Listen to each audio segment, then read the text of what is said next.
আসসালামু আলাইকুম, আমি সুমাইয়া শিরিন হুমায়রা, বঙ্গবন্ধু শেখ মুজিব মেডিকেল কলেজের ফাইনাল ইয়ার এমবিবিএস একজন পরীক্ষার্থী। ভিলেজ নিউট্রিশনের আজকের ধারাবাহিক পর্বে আমরা স্বাস্থ্য বিষয়ক যে টিপসটি নিয়ে আপনাদের সাথে হাজির হয়েছি সেটা হচ্ছে ফর্টিফাইড ফুড রিলেটেড আপনাদের যে কমন কোয়ারিগুলো থাকে বা ফর্টিফাইড ফুড কি এবং এটা আমাদের নেওয়া কেন গুরুত্বপূর্ণ সেই বিষয়গুলো নিয়ে আমরা আজকের পর্বে জানতে পারবো। ফর্টিফাইড ফুড কি বা ফর্টিফাইড ফুড বলতে আমরা কি বুঝি? প্রত্যেক খাবারে কিছু নির্দিষ্ট পরিমাণ খনিজ লবণ, মাইক্রো বা ম্যাক্রো নিউট্রিয়েন্টস রয়েছে।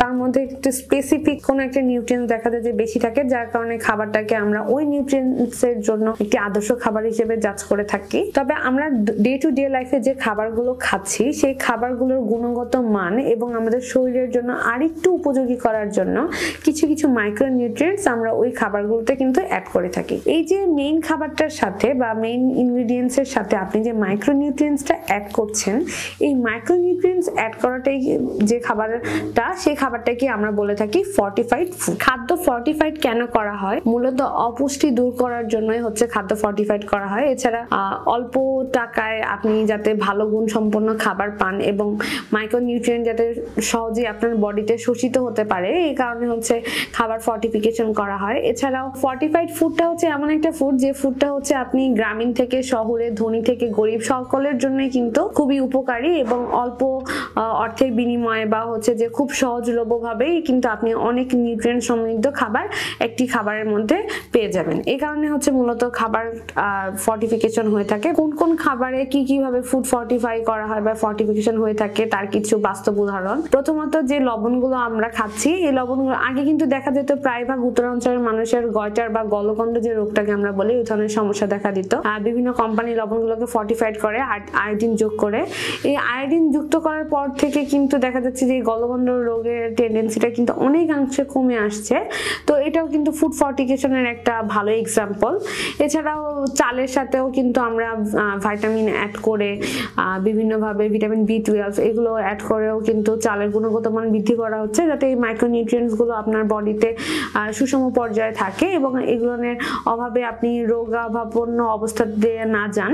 চাল এবং লবণ ছাড়াও দুধের সাথে কিন্তু ভিটামিন D অ্যাড করা হচ্ছে। এছাড়াও গমের সাথে ফলিক অ্যাসিড, তারপর অন্যান্য ভিটামিন A, D, ডিমের সাথেও ভিটামিন A, D এগুলো অ্যাড করে কিন্তু দেখা যাচ্ছে যে ফুড ফর্টিফিকেশন করা হচ্ছে এবং এই ফর্টিফাইড ফুডটা কিন্তু যে কোনো ধরনের আর বাজারে বলেন বা হচ্ছে কোনো সুপার শপে বলেন সব জায়গায় কিন্তু খুবই অ্যাভেলেবেল এবং কোম্পানিগুলো কিন্তু এখন এরকম ফর্টিফাইড ফুড তৈরি করার জন্য খুবই আগ্রহী থাকে। তবে ফুড ফর্টিফিকেশনের যে ব্যাপারটা আমাকে খেয়াল রাখতে হবে, মাইক্রোনিউট্রিয়েন্টস অ্যাড করার ক্ষেত্রে অবশ্যই এটার যে সুষম লেভেলটা সেটা মাথায় রাখতে হবে, কারণ এটা আমাদের ওই খাবারের মেইন ইনগ্রেডিয়েন্টস এর সাথে কিন্তু এটা একটা এক্সট্রা ইনগ্রেডিয়েন্ট যাচ্ছে এবং একই খাবারের মাধ্যমে যেহেতু আমি অনেক ধরনের নিউট্রিয়েন্টস পাচ্ছি, সো এটার একটা লেভেল বা এটার যে একটা নিয়ন্ত্রিত পরিমাণ সে সম্বন্ধে কিন্তু আমাদের আরো ডিটেলসে জানতে হবে এবং সে সম্বন্ধে একটা স্পষ্ট ধারণা থাকতে হবে। এই যে মাইক্রোনিউট্রিয়েন্টস বা বিভিন্ন নিউট্রিয়েন্টস এর অভাবে আমি কি সাপ্লিমেন্টস নিব নাকি ফর্টিফাইড ফুডই আমার জন্য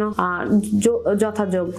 ফর্টিফাইড ফুড আমরা অলরেডি বলে ফেলেছি যে যেহেতু ফুডে একটা মাইক্রোনিউট্রিয়েন্টস বা একাধিক মাইক্রোনিউট্রিয়েন্টস অ্যাড করছি, তো মেইন ফুডের সাথে কিন্তু আপনি অন্যান্য ওই মেইন ইনগ্রেডিয়েন্টস ছাড়াও বা তার যে পুষ্টিগুণ ছাড়াও কিন্তু অন্যান্য পুষ্টিগুণগুলো আপনি সুষম পর্যায়ে পেয়ে যাবেন। মাইক্রোনিউট্রিয়েন্টস তখনই দেওয়া হয় যখন আপনার শরীরে কোনো একটি বিশেষ নিউট্রিয়েন্টস এর ঘাটতি ঘটে থাকে। সো যখন আপনি এটার ব্যাপারে এনশিওর করতে পারবেন যে আমার বডিতে হয়তো বা এই নিউট্রিয়েন্টস এর অভাব, যার কারণে হচ্ছে আমি এই নিউট্রিয়েন্টস এর অভাবে যে রোগগুলো আছে ওই রোগে ভুগতেছি বা ভোগার টেন্ডেন্সি রয়েছে, তখন আপনি সাপ্লিমেন্ট নেবেন।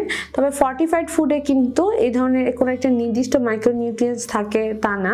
ফর্টিফাইড ফুডে কিন্তু আমি বারবার বলতেছি অনেক ধরনের নিউট্রিয়েন্টসই থাকবে। সো আপনি আপনার বয়সের সাথে বলেন বা আপনার চাহিদার সাথে বলেন বা যে কোনো ধরনের রোগ প্রতিরোধ ক্ষমতা বৃদ্ধির কারণেও কিন্তু আপনি ফর্টিফাইড ফুডগুলো খেতে পারেন। তবে কোনো ধরনের রোগ বালাই বা কোনোভাবে অ্যাসেস করতে পারলে যে নিউট্রিয়েন্টস এর যে ঘাটতিটা সেটার জন্য আপনি সাপ্লিমেন্ট নেবেন। সো সবসময় অ্যাভেলেবিলিটির দিক থেকে চিন্তা করলে বা পুষ্টিগুণ থেকে চিন্তা করলে ফর্টিফাইড ফুড আপনার জন্য বেশি অ্যাভেলেবল হবে এবং বেশি উপকারী হবে রাদার দেন সাপ্লিমেন্টারি। ধন্যবাদ আমাদের সাথে থাকার জন্য। এরকম আরো স্বাস্থ্য বিষয়ক টিপসের জন্য আমাদের ভিলেজ নিউট্রিশন পেজটিকে ফলো করবেন।